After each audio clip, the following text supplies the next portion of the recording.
इस दुनिया का एक लौता ऐसा आर्ट है, अगर हमें आ जाए तो शायद हमें कोई दुखी नहीं कर सकता।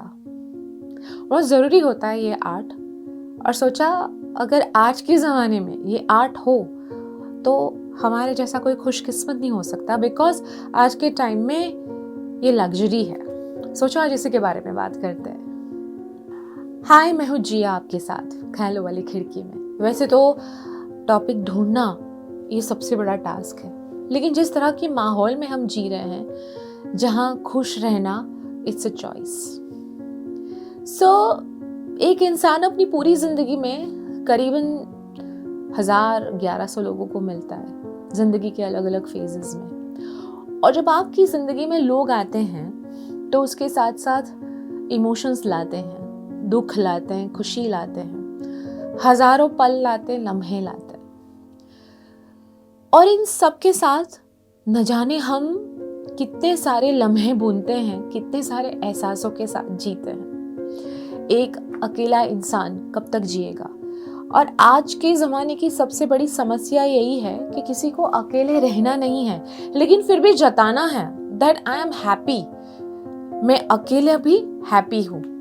Being alone is a wonderful thing, but being alone रहना और अपनी ज़िंदगी के अलग अलग एक्सपीरियंस से सॉलिट्यूड जर्नी लेना, ये एक बहुत ही डिफरेंट टॉपिक है। सोचा आज इसी के बारे में बात करते हैं कि आपके हिसाब से अकेले रहना क्या है। पता है, मैंने कहीं पे पढ़ा था कि हम अपनी पूरी जिंदगी में 3 अलग अलग टाइप के लोगों को मिलते हैं। सबसे पहला, लीफ पीपल, पत्ते जैसे लोग, ग्रीन लीफ। पत्ते जैसे लोग यानी कि कुछ ऐसे लोग जो हमसे कुछ लेने आते हैं, हमसे कुछ काम होगा तो आएंगे, लेकिन जैसे ही मौसम बदल जाता है, जैसे ही तूफान आ जाता है, हमारी जिंदगी में कुछ घटता है जो उनके हिसाब से उनके फायदे में नहीं है, तो वो अपने आप ही गिर जाते हैं। मतलब वो तूफान से इतने डर जाते हैं कि वो हमारी जिंदगी से चले जाते हैं। अब हमें ऐसा लगता है कि ये बड़े टेम्पररी पीपल है, ये पत्ते जैसे लोग बस हमारा फायदा उठाने के लिए आए। नहीं, ऐसा हमें लगता है तो हम क्यों किसी को लेबल करें। लेकिन शायद हो सकता है कि हमारी और उनकी जर्नी उतनी ही थी, या वो उसी टाइम पीरियड के लिए हमारी लाइफ में आए थे।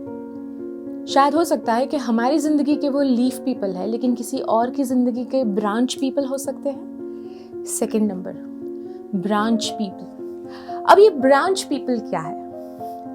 पत्ते जिन डालियों के ऊपर उगते हैं वो डालियां, यानी कि ब्रांच पीपल। अब ये जो डालियां होती हैं ये पत्तों से स्ट्रांग होती हैं, और चाहे पत्ते गिर जाए मौसम और तूफान के साथ, फूल और फल मुरझा के गिर जाए, सूख जाए, लेकिन डालियां तो वहीं रहती हैं, पेड़ों के साथ जुड़ी हुई। तो कुछ लोग हमारी जिंदगी में जब हम आधी जिंदगी गुजारते हैं तो डालियों के जैसे होते हैं, जिसे हम कहते हैं ब्रांच पीपल।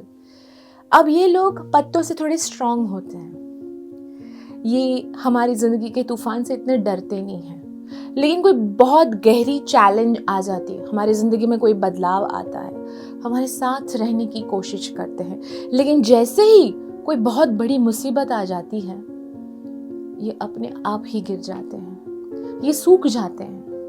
इनको ऐसा लगता है कि अब हमारी जिंदगी में टिकना इनके लिए बिल्कुल पॉसिबल नहीं है, तो वो अपने आप ही वैनिश हो जाते हैं, गायब हो जाते हैं। दैट ब्रांच पीपल चले जाते हैं। शायद इनका भी सफर हमारी जिंदगी में इतना ही था। लेकिन ये ब्रांच कहो या पत्ते, टिके हुए हैं रूट के साथ? नहीं। रूट यानी कि जमीन की जड़ों से जुड़े हुए, और वो क्या होता है? ट्रंक। किसी भी पेड़ का थड़, जिसे हम ट्रंक बोलते हैं, ट्री ट्रंक, अब वो जमीन से जुड़े हुए होते हैं। यानी after leaf people, branch people, अब आएगा root people. Third, finally root people. ये हमेशा आपके साथ रहते हैं, चाहे कितने भी तूफान आए, मौसम बदल जाए, कितनी भी आंधी क्यों ना आए, ये आपका साथ ना कभी नहीं छोड़ते हैं। और हमारी जिंदगी में ऐसे 2% लोग होते हैं, हमारे हर थिक एंड थिन में हमारे साथ रहते हैं, जिनको हम कह सकते हैं कि हम जैसे हैं वैसे वो लोग हमें अपना लेते हैं, या they will hold you up, they will love you the way you are. और मुझे लगता है कि आज के ज़माने में सबसे ज़्यादा अगर किसी को ज़रूरत है मेंटल हेल्थ से डील करने की, अगर किसी को ज़रूरत है ज़िंदगी के हर तूफ़ान से डील करने की, तो सबसे ज़्यादा रूट पीपल चाहिए। क्योंकि लीफ पीपल चले जाते हैं सूख के, ब्रांच पीपल टूट जाते हैं, पर रूट पीपल हमेशा रहते हैं। तो शायद हमारी ज़िंदगी में भी ऐसे 2 या 3% रूट पीपल होंगे, लेकिन हमें पता कैसे चले कि ये रूट पीपल है? ज़िंदगी के हर फेज़ में लोग आते हैं, चले जाते हैं। जो लोग कुछ समय के लिए आते हैं, they are the temporary people. जो थोड़ा और रहते हैं, they are the branch people, क्योंकि वो कहीं ना कहीं कुछ हमसे लेने आए हैं, कुछ हम उनसे लेते हैं। It's a barter system. लेकिन जब तक हम दोनों एक दूसरे का फ़ायदा नहीं लेते, या जब तक हम दोनों का वास्ता नहीं है उस टाइम पीरियड में, तब तक वो हमारे साथ हमेशा रहते हैं। लेकिन एक वक्त के बाद वो चले जाते हैं, यानी कि वो लोग ज़रूरी नहीं कि लाइफ लॉन्ग आपके साथ रहे। It can be your friend, it can be your professional colleague, it can be anybody जो टेम्पररी फेज में आपके साथ उस स्पेसिफिक टाइम पीरियड में आए थे। शायद आपके अंदर कुछ था जिसे शेप अप करने आए थे, शायद आपको कुछ बनना था, उस इंसान की वजह से वो आया आपकी ज़िंदगी में, कुछ कमाल करके गया और फिर चला गया। बट ये जो रूट पीपल है, दे आर अपने नज़दीकी ह्यूमन सर्कल, सबसे करीबी लोग। It can be your partner, parents, siblings, भाई बहन, सबसे करीबी लोग जिनसे आपको क्या फ़ायदा है डजेंट मैटर, जो आपसे क्या फ़ायदा लेंगे डजेंट मैटर, लेकिन आप जैसे हो वो आपको एक्सेप्ट करते हैं। सो आफ्टर ऑल इंसान ही खुद के साथ रहता है। आप चाहे कितना भी कर लो, लेकिन आफ्टर ऑल इमोशनल डिपेंडेंसी एक लेवल के बाद ख़त्म हो जाती है और आप ही आपका सहारा बनते हो। सो मुझे ऐसा लगता है being alone is a super power. और ये सॉलिट्यूड जर्नी हम जितनी अच्छी तरह से समझ लें, हम खुश हो पाते हैं, क्योंकि उसके बाद हमें कोई हर्ट नहीं कर सकता।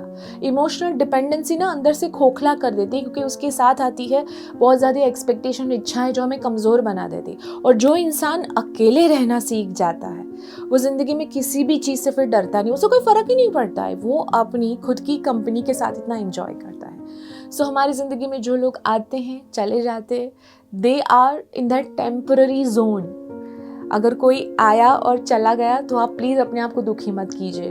ये ज़िंदगी का सफ़र है, लोग आएंगे, चले जाएंगे, लेकिन आप अपना साथ कभी मत छोड़ना। इतना प्रॉमिस तो हम खुद के साथ कर ही सकते हैं।